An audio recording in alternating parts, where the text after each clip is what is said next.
बिस्मिल्लाहिर्रहमानिर्रहीम। अस्सलाम वालेकुम स्टूडेंट। आज हम लोगों ने चैप्टर नंबर 2 का लेक्चर स्टार्ट करना है। चैप्टर नंबर 2 का बेसिकली जो टॉपिक आपको बुक में मिलेगा वो जो इसका टाइटल है वो एक्सपेरिमेंटल टेक्निक्स जो है ये केमिस्ट्री में जो हम यूज करते हैं वो है। तो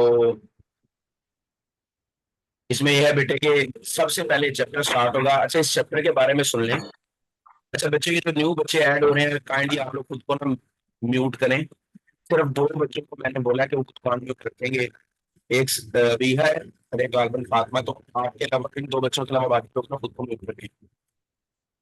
तो बेटे चैप्टर नंबर 2 स्टार्ट हो रहा है डेफिनेशन से, दैट इज एनालिटिकल केमिस्ट्री। ये वही एनालिटिकल केमिस्ट्री है जिसकी डेफिनेशन आप लोगों ने 9th क्लास में पढ़ी है। तो मैं बेटे यहाँ पे आप सब लोगों को म्यूट कर रहा हूँ ताकि आप लोगों की जो पीछे आवाजें आ रही है ना आए। एंड आप लोगों को क्वेश्चनिंग सेशन में आप लोगों को मैं अनम्यूट कर दूंगा। अच्छा जी देखिए, तो व्हाट इज एनालिटिकल केमिस्ट्री। बेटे पीछे किसका माइक जो है वो ओपन रह गया है। बेटा खुद को म्यूट करें सारे लोग। अच्छा देखें, analytical chemistry it is the branch of chemistry which deal with the chemical characterization of sample. Chemical characterization का मतलब ये है कि आपको मैंने एक सैंपल दे दिया है, आप लोगों ने उस सैंपल में चेक करना है उस सैंपल में क्या मौजूद है और कितना मौजूद है। मिसाल के तौर पे मैं आपसे कहता हूं कि इरफा का ब्लड लिया हमने, और मैं कह देता हूं कि ये लो जी इरफा का ब्लड ले लिया है और इस ब्लड के अंदर चेक करें इसके अंदर रेड ब्लड सेल्स कितने हैं, व्हाइट ब्लड सेल्स कितने हैं। तो इस तरह से करके आप तमाम स्टूडेंट जो हैं उसके ब्लड को टेस्ट करेंगे और देखेंगे कि उसके उसके ब्लड में रेड सेल्स कितने हैं, व्हाइट कितने हैं, प्लेटलेट्स कितने हैं, या उसके ब्लड को टेस्ट करके देखेंगे इसमें कौन से जर्म्स हैं। तो इस तरीके से आप किसी सैंपल की करेक्टराइजेशन करेंगे। करेक्टराइजेशन का मतलब क्या है कि आपने उसमें बताना है कि सैंपल में क्या क्या चीजें मौजूद हैं और वो कितनी कितनी मौजूद है। तो ये हो गया, इसको एक आसान लफ्जों में समझ लें, केमिकल करेक्टराइजेशन ऑफ सैंपल क्या है। या इसकी वही डेफिनेशन जो आप लोगों ने पहले पढ़ी हुई है वो मैं आप लोगों से कर देता हूँ। जो 9th क्लास में आप लोगों ने पढ़ी है वो ये थी, the branch of chemistry which deals with the separation and identification of component of sample।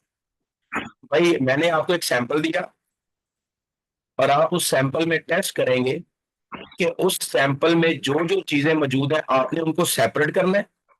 Separate करने के बाद आइडेंटिफाई करना है कि यार हाँ इसमें जो चीजें मैंने लेना की हैं वो क्या क्या है।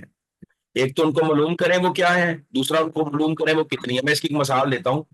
सपोज कर लें अगर मैं बिरयानी की बात कर लूं तो बेटे आप लोग मुझे बताएंगे सर जी बिरयानी के अंदर चावल है, बिरयानी के अंदर चिकन है, बिरयानी के अंदर टमाटर प्याज और थोम मिर्चें सारा कुछ आपने डाल दिया है।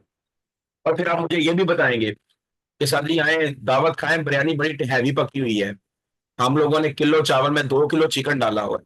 तो ये आपने दो चीजें मुझे बतानी है कि जो चीज आपके पास है वो कितनी है और उस चीज में है क्या क्या।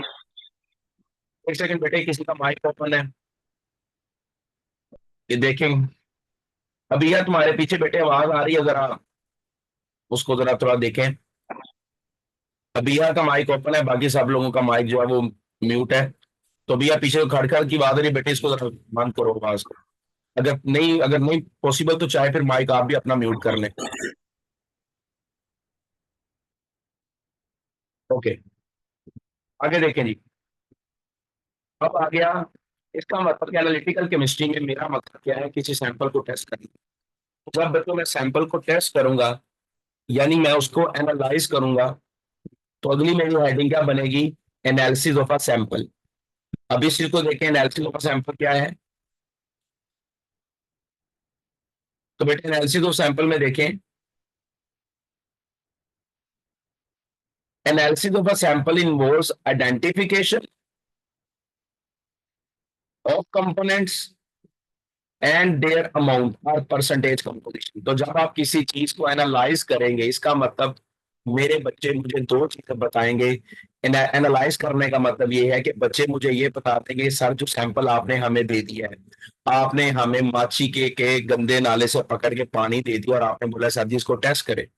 तो वो भी सैंपल मैंने आपको दे दिया, आप लोग मुझे बताएंगे कि उस सैंपल के अंदर जो जो चीजें हैं, जो जो कंपोनेंट है, एक तो आप लोग मुझे आइडेंटिफाई करके बताएं। आइडेंटिफिकेशन का मतलब शिनाख्त करना, मालूम करके बताना कि सर इस पानी में क्या क्या है। दूसरा आपने मुझे फिर परसेंटेज या अमाउंट भी बतानी है कि सर जो मौजूद है ना इसमें वो कितना कितना, ये भी आपने मुझे बताना है। तो इसका मतलब एनालिसिस दो चीजों को शामिल करता है, एक आइडेंटिफिकेशन को और दूसरा अमाउंट को। तो आइडेंटिफिकेशन एक, अमाउंट दो, दो तरह की चीजें हमने किसी एनालिसिस में बतानी है। तो आइडेंटिफिकेशन को डील करने वाले का नाम है क्वालिटेटिव और अमाउंट को डील करने वाले का नाम है क्वांटिटेटिव। तो अब हम इसके बारे में बात करेंगे। तो देखिए बच्चों, पहले बात करते हैं क्वालिटेटिव एनालिसिस की। मैंने क्लास में चैप्टर 1 में आपको बता दिया था कि क्वालिटेटिव एनालिसिस मुझे बताता है व्हाट इज प्रेजेंट। तो क्वालिटेटिव एनालिसिस का बेसिकली पर्पस क्या होता है, व्हाट इज प्रेजेंट। यानी आप खुद से मुझे ये डेफिनेशन भी बना सकते हैं कि qualitative analysis give the answer of the question what is present. Qualitative analysis हमें ये बताता है कि किसी चीज में क्या मौजूद है। और इसी तरीके से बच्चों, क्वांटिटेटिव एनालिसिस मुझे ये बताता है हाउ मच इज प्रेजेंट। तो क्वांटिटेटिव एनालिसिस में मुझे ये बताना है कि कोई चीज कितनी मौजूद है। तो क्वालिटेटिव एनालिसिस क्या है, the analysis which provide the answer of what is present. और what is quantitative analysis, the analysis which provide the answer of how much is present. तो वो एनालिसिस जो मुझे ये बताए कि किसी में क्या मौजूद है, दैट इज क्वालिटेटिव। और जो ये बता दे कितना मौजूद है, दैट इज क्वांटिटेटिव। आगे है इसकी वो डेफिनेशन जो बुक में लिखी है, मैं उसकी तरफ आता हूँ कि आ qualitative analysis involve identification of component of sample. आप एक सैंपल लें, उस सैंपल के अंदर जो जो चीजें मौजूद हैं, जो जो कंपोनेंट है, मुझे वो कंपोनेंट आइडेंटिफाई करके बताएं। मुझे बताएं कि सर जो सैंपल आपने हमारे हैंड ओवर की है उसमें फलां फलां चीजें शामिल हैं। इस समय को क्या बोलते हैं, क्वालिटेटिव। उसके बाद जब आप क्वांटिटेटिव एनालिसिस पे आएंगे तो नाम से ही शो है, आपने मुझे क्वांटिटी बतानी है, आपने मुझे मिकदार बतानी है। तो आप quantitative analysis involves finding of amount of percentage composition of component in sample. तो आपको जो सैंपल मैंने दिया है उस सैंपल में जो जो कंपोनेंट है उन कंपोनेंट की कंपोजिशन या अमाउंट मुझे बता दें। मैं इसको आसान लफ्जों में बात करूं तो अभी जैसे मैं पहले भी एग्जांपल दे रहा था कि आप लोग इरफा का ब्लड सैंपल है, इरफा EG9 में बच्ची एक पढ़ती है, MG2 वालों को जरा बता दो, उसका जिक्र करो। भाई इरफा होगी बीमार और आपने कहा सर जी इरफा ने नहीं बचना है, लोड ले जो इसका कोई टेस्ट वगैरह करवाएं।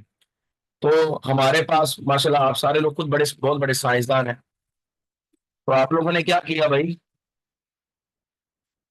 आप लोगों ने इरफा का ब्लड लिया, उस वो ये होगा आपका सैंपल। फिर उस ब्लड के अंदर आप लोगों ने बताया सर जी रेड ब्लड सेल्स हैं, व्हाइट ब्लड सेल्स हैं, प्लेटलेट्स हैं, ये तो हर बंदे के अंदर पाए जाते हैं। साथ में आपने बताया सर जी इरफा के ब्लड के अंदर हमें हेपाटाइटिस C के जर्म्स मिले हैं। तो ये आपने जो मुझे बता दिया ना कि हेपाटाइटिस C के जर्म्स मिले हैं, आपने आइडेंटिफाई करके बता दिया, ये होगी क्वालिटेटिव। फिर आप लोगों ने PCR किया, तजर्बा करके बताया कि सर इसके अंदर जो हेपाटाइटिस C के जर्म्स हैं वो 5 लाख हैं। तो ये जो मुझे आपने अमाउंट बताई है दैट इज क्वांटिटेटिव। तो बता दें इन दो डेफिनेशन में, क्वालिटेटिव और क्वांटिटेटिव में, किसी बहन को कोई मसला है तो भाई मुझे बता दे ताकि मैं आगे चलूं। मैं आपको एक वक्त के लिए अनम्यूट कर देता हूँ नो खुद सर, को। यहाँ पे हो गया clear। हाँ ये दो बातें सर समझ आ। अब क्वांटिटेटिव। जी बेटा, क्वांटिटेटिव ये है कि किसी सैंपल के बारे में ये बताना है कि उस सैंपल में जो है ना वो कितना है। जैसे मैंने भी एक मिसाल दी कि अभी आपने इरफा के ब्लड में मुझे बता दिया सर हेपेटाइटिस C के जर्म्स मिले हैं, ये तो हो गया क्वालिटेटिव। आपने बता दिया क्या मौजूद है जी, हेपेटाइटिस C के जर्म्स है सर। इसे हेपेटाइटिस C, अल्लाह ना करे ऐसा हो, लेकिन अभी वैसे एक मिसाल ले लें। उसके बाद आप जी लोगों सर। ने ये देखा कि सर हेपेटाइटिस सी के जर्म्स अगर 2000 3000 4000 5000 हो तो खैर है, लेकिन इसके अंदर तो बेड़ा गर्क हुआ है, इसके लीवर की तो सत्यानाश हुई है। इसके लीवर में हेपेटाइटिस सी के जो जर्म्स हैं वो 5 लाख हैं। तो जो आपने मुझे अमाउंट बता दी ना सर, इतने हैं, दैट इज क्वांटिटेटिव।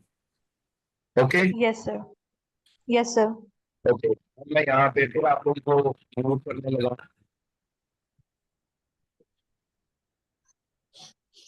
अपने माइक को म्यूट कर ले। अच्छा, नेक्स्ट हमारे पास,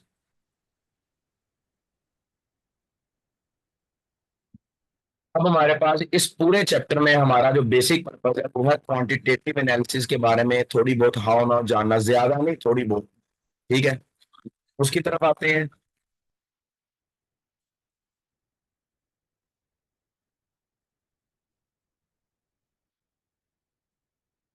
तो देखें भाई, अब हमने पढ़ने हैं क्वांटिटेटिव एनालिसिस के स्टेप्स। तो किसी क्वांटिटेटिव एनालिसिस को परफॉर्म करने के लिए हमारे पास 4 स्टेप्स हैं। तो वो बेटे इस पेज पे लिखी है। एक सेकंड, ये फिर स्किप हो गया। ये देखें, complete quantitative analysis involves number one, obtaining a sample for analysis, number two, separation of desired components। 2 step ये हैं। तीसरा स्टेप है आपके पास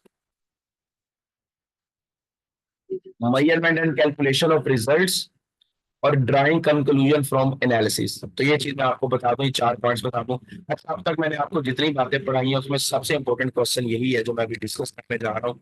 ये इस चैप्टर के बारे में बता दूं, इस चैप्टर में बोर्ड के पेपर में सिर्फ एक एमसीक्यू आना है और साथ में 3 शॉर्ट आने हैं, तो 7 नंबर का पेपर आना है।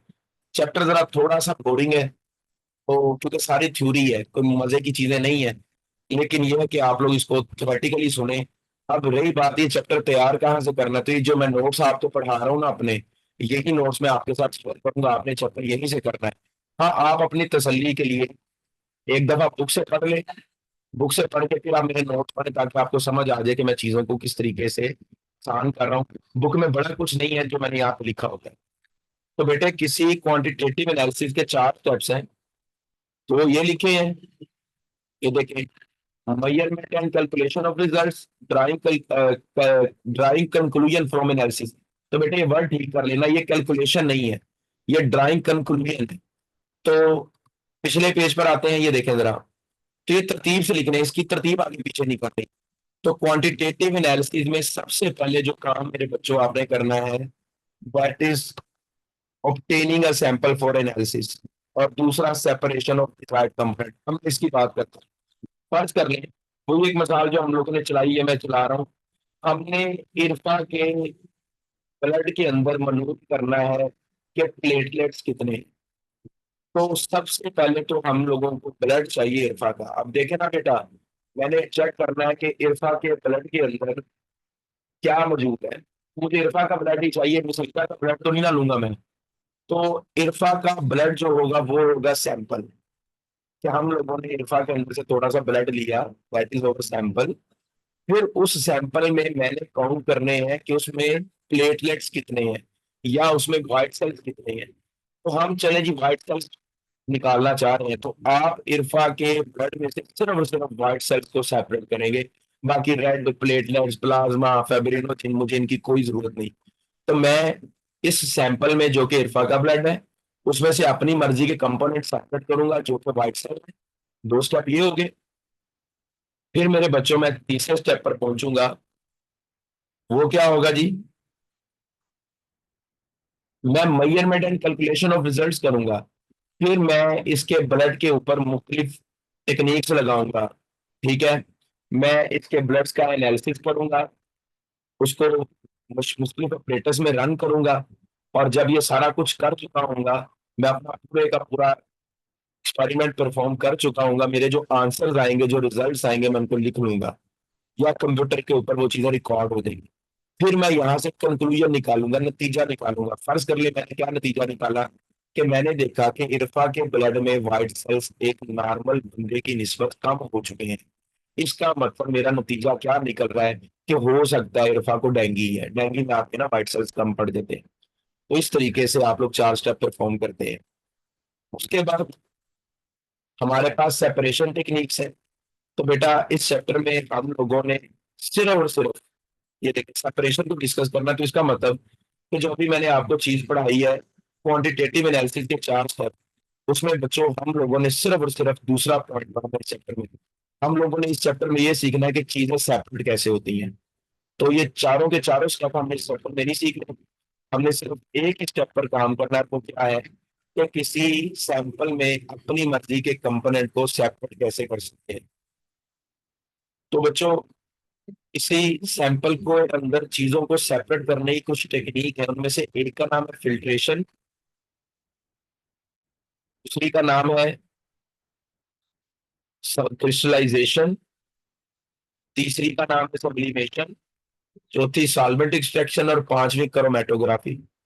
तो हम लोगों ने फिल्ट्रेशन से स्टार्ट करना, क्रोमेटोग्राफी तक खत्म करना। तो ये बेटा चैप्टर का इंट्रोडक्टरी लेक्चर था। यहाँ तक किसी भी बच्चे को कोई मसला है तो वो पूछ सकता है। एक चीज मैं आपको बताता जाऊँ इंग्लिश के पॉइंट ऑफ व्यू से, कि फिल्टर के अपने स्पेलिंग है FILTER, फिल्टर। लेकिन जब आप लोगों ने फिल्ट्रेशन लिखना है तो बेटा ई खत्म करना है। जैसे मेरे से ई खत्म नहीं हुआ, खैर ये मेरी राइटिंग नहीं है, ये मैंने किसी बच्चे से नोट्स बनवाए तो देख ले। वो फिल्ट्रेशन के अंदर ई काट देना है, तो फिल्टर में ई आएगा, फिल्ट्रेशन के अंदर ई नहीं आएगा। तो यहाँ तक किसी बच्चे ने कोई क्वेश्चन करना है तो उससे वो पूछ सकता है। मैं आप लोगों को अनम्यूट कर देता हूँ ताकि आप लोग मुझसे क्वेश्चनिंग कर सकें। जी बच्चों। सर वो जो 4 स्टेप्स है ना उनको दोबारा रिपीट कर दे प्लीज। मैं बेटा उनको दोबारा कर देता हूँ। मैं ये बता रहा था कि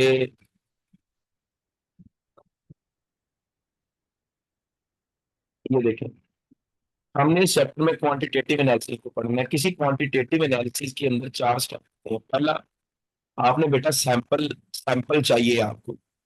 नंबर 2, उस सैंपल में से उसी चीज के ऊपर काम करें जो आप चाहिए, यानी जिस चीज पर आप काम करना चाहते हैं उसको सेपरेट कर लें। मैंने इसकी मिसाल ये दी थी कि मैंने चेक करना है कि इरफा का ब्लड मैंने लेना है कि उसको उसको कौन सी बीमारी है। तो मैंने इरफा का जो ब्लड निकाला है दैट इज सैंपल। अब इस सैंपल के अंदर मैं चाहता हूँ सिर्फ और सिर्फ व्हाइट सेल्स को स्टडी करूं कि इसके ब्लड में व्हाइट सेल्स कितने हैं। तो हमने इसके ब्लड में से सिर्फ और सिर्फ व्हाइट सेल्स को सेपरेट करना है, रेड को, प्लेटलेट्स को, जो प्लाज्मा या फाइब्रिनोजेन मौजूद है मुझे उससे कोई भी लेना देना नहीं। तो सैंपल में जो मैंने व्हाइट सेल सेपरेट किए हैं ये मेरा दूसरा स्टेप हो गया।